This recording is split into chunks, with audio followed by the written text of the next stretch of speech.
অযোধ্যার রাম মন্দিরে ভক্তদের দান করা কোটি কোটি টাকা আত্মসাতের অভিযোগকে কেন্দ্র করে দেশজুড়ে তীব্র চাঞ্চল্যের সৃষ্টি হয়েছে। সমাজবাদী পার্টির সাংসদ অখিলেশ যাদব এই বিস্ফোরক অভিযোগ প্রকাশ্যে আনার পর বিষয়টি নিয়ে রাজনৈতিক ও সামাজিক মহলে ব্যাপক আলোচনা শুরু হয়েছে। অভিযোগের সূত্রপাত করেন রাম মন্দিরের প্রাক্তন প্রধান হিসাবরক্ষক মহিপাল সিং। তার দাবি, ভক্তদের দেওয়া অনুদানের প্রায় 7 কোটি টাকা পরিকল্পিতভাবে তছরূপ করা হয়েছে। শুধু তাই নয়, এই আর্থিক অনিয়মের প্রমাণ মুছে ফেলতে মন্দির প্রাঙ্গণের কয়েক মাসের সিসিটিভি ফুটেজও গায়েব করে দেওয়া হয়েছে বলে অভিযোগ উঠেছে। ঘটনার গুরুত্ব উপলব্ধি করে উত্তরপ্রদেশের মুখ্যমন্ত্রী যোগী আদিত্যনাথ 3 সদস্যের একটি বিশেষ তদন্তকারী দল এসআইটি গঠন করেন। তদন্তে নেমে এসআইটি দানবাক্সের অর্থ গণনার কাজে যুক্ত মন্দিরের এক কর্মচারীকে জিজ্ঞাসাবাদের জন্য আটক করে।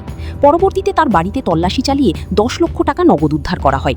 তদন্তে আরও উঠে এসেছে, তুলনামূলকভাবে স্বল্প বেতনের এই কর্মচারী সম্প্রতি প্রায় 40 লক্ষ টাকা ব্যয়ে একটি জমি ক্রয় করেছেন এবং সেখানে নতুন বাড়ি নির্মাণের কাজও শুরু করেছেন। তার আয়ের উৎস এবং সম্পত্তি বৃদ্ধির বিষয়টি এখন তদন্তকারীদের বিশেষ নজরে রয়েছে। উল্লেখ্য, ধৃত কর্মচারী শ্রী রাম জন্মভূমি তীর্থক্ষেত্র ট্রাস্টের অধীনে মন্দিরের রক্ষণাবেক্ষণ এবং দানবাক্সের অর্থ গণনার কাজে নিযুক্ত ছিলেন। এই ঘটনায় আরও কেউ জড়িত রয়েছে কিনা তা খতিয়ে দেখতে এসআইটি তদন্তের পরিধি বাড়িয়েছে। পুরো অর্থ তছরূপ চক্রের সন্ধানে তদন্ত বর্তমানে জোর কদমে চলছে।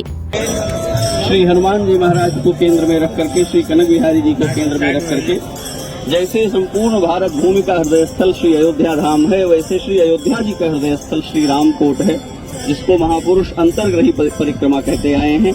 ये परिक्रमा सनातन काल से यहाँ होती आई है। बीच में इसका प्रचलन कम हो गया था।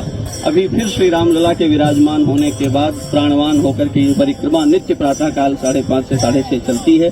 देश भर से आए हुए श्रद्धालु, संत, महापुरुष, अयोध्या के संत महापुरुष और नागरिक नित्य इस परिक्रमा में गाजे बाजे के कीर्तन के साथ सम्मिलित होते हैं।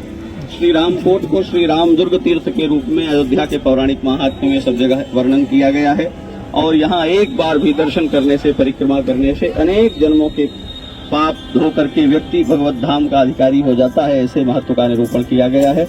इतने सारे परिक्रमार्थी जो रामलला की परिक्रमा, रामकोट की परिक्रमा कर रहे हैं, वे सब बड़भागी हैं, भगवान की कृपा के पात्र हैं।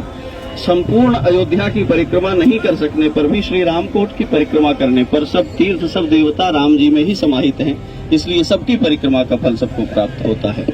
देखिए, जो मुझे जानकारी मिली और जानकारी में ये चर्चा में आया अयोध्या में कि चंदे को लेकर के, उसको चंदा न कहें, हम चढ़ावा कहें, जो चढ़ावा था मंदिर में उसको लेकर के कुछ चीज़ें बाहर निकल करके आई हैं। और फिर कई अखबारों ने लिखा उसके बारे में, कई जो बहुत ही सरकार के करीब हैं न्यूज़ चैनल, उन तक ने ये कहा कि सीसीटीवी के और जो कैमरे के आधार पर कुछ लोगों की गिरफ्तारी होगी। 4 लोग संदिग्ध पाए गए। तो आखिरकार डबल इंजन के वो दूरबीन और ड्रोन कहाँ हैं? दूरबीन और ड्रोन काम कर रहे होते डबल इंजन के, तो ये हमें भी कुछ कहने का मौका नहीं मिलता। और आखिरकार ये गिरफ्तारी की बात आई और फिर पलट कौन गया? और जो जिम्मेदार लोग हैं वो आखिरकार क्यों स्टेटमेंट अपना बदल रहे हैं? इसके पीछे कोई ना कोई ऐसी बात है जो छिपाई जा रही है। कौन लोग हैं जो दबाव बना रहे लखनऊ से कि ये खबर न छपे, ये स्टोरी न चले? आपके तो मित्र होंगे पत्रकार साथी वहां पर, जिन अखबारों ने ये खबर छापी और जिन टीवी चैनलों ने ये खबर चलाई, उनके पास कहां से फोन गया? क्या लखनऊ से फोन गया कि नहीं गया? और आखिरकार लखनऊ वालों की चुप्पी क्यों रही? उसका कारण क्या था? हमें कोई शिकायत नहीं है, लेकिन प्रभु श्री राम, मर्यादा पुरुषोत्तम राम, और इतने पवित्र काम के लिए अगर चंदा चढ़ावा या चढ़ावा में चोरी होगी तो शिकायत तो होगी, जायज है। क्योंकि विपक्षी पार्टी समाजवादी पार्टी है और हमें भारतीय जनता पार्टी के लिए क्या नहीं कहते हैं।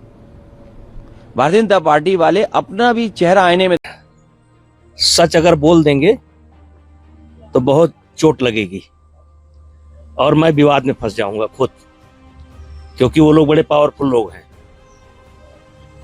तो इसलिए मारे डर के मैं सच नहीं बोल रहा हूं। मैं मारे डर के सच नहीं बोल सकता। 1968 से है, हम संगठन के व्यक्ति हैं और अभी लेकिन ज्यादा नहीं कहना चाहेंगे, इतना कहना चाहेंगे हम राम जन्मभूमि तीर्थ क्षेत्र के जनवरी 2021 से और मई 2022 तक लेखा प्रभारी रहे महिपाल सिंह। हम हमारी ड्यूटी थी, जो पुलिस चौकी थी उसमें एक डोनेशन को काउंटिंग का एक कक्ष बना हुआ था, सीसीटीवी कैमरा वगैरह सब उस समय थे। एक रत्नेश चतुर्वेदी और एक गगनदीप, दो अधिकारी बैंक के आया करते थे। 14 लड़के जो नोटों की छटनी करते थे उसके लिए आया करते थे। हम उस कार्य के प्रभारी थे।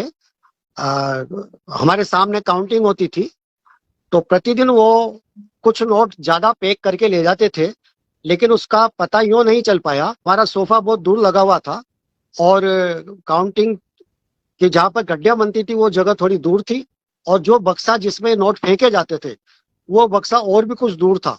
तो वो 10 गड्ढी के स्थान पर जब पैक करते थे तो 11, 12, 13 जो भी उनको सुविधा लगती थी उसके हिसाब से उसको पैक करके और उसको फेंक दिया करते थे। और वाउचर जो बनता था वो 10 गड्ढी के हिसाब से बनता था। इस तरह से प्रतिदिन ये चोरी होती थी। एक दिन जब हमें डाउट हुआ, हमने बक्सा वापस खुलवाया तो उस समय 5 लाख रुपए वो ज्यादा ले जा रहे थे, जिसको हमने रुकवाया। फिर इस घटना की जानकारी हमने गोपाल जी भाई साहब को और चंपत राय जी भाई साहब को दे दी थी। ये घटना दिसंबर 21 से आसपास की होनी चाहिए, वैसे चल रही थी।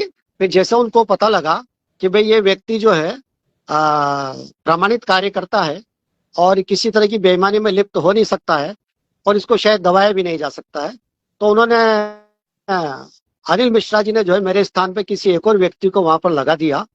फिर 2 व्यक्ति वहां पर बैठने लगे। 2-3 दिन बाद मैंने अपने आप वहां जाना यूं बंद कर दिया कि मैंने भाई साहब को बता दिया भाई मुझे इस प्रक्रिया से अब दूर रखा जाता है। भाई साहब मैं पुनः बताता हूँ कि नोटों की छटनी करने वाले 14 लड़के होते तो वो बास्केट में पैसा डालते थे, वो अलग अलग नोटों की छटनी हो जाती थी। फिर उसको गगनदीप और रत्नेश चतुर्वेदी जो बैंक के 2 अधिकारी थे वो उनकी 100 की गड्डी बनाया करते थे।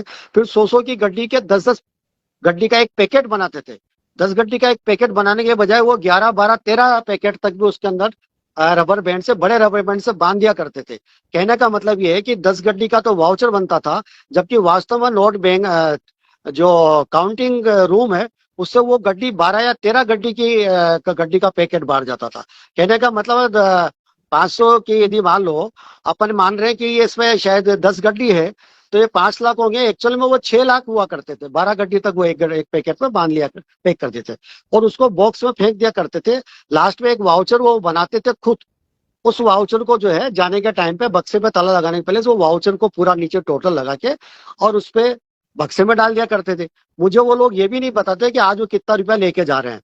बाद में जब मैंने इस पे आपत्ति की तब तो उन्होंने शाम को प्रतिदिन ये कहना शुरू किया कि हम आज इतना रुपया ले जा रहे हैं।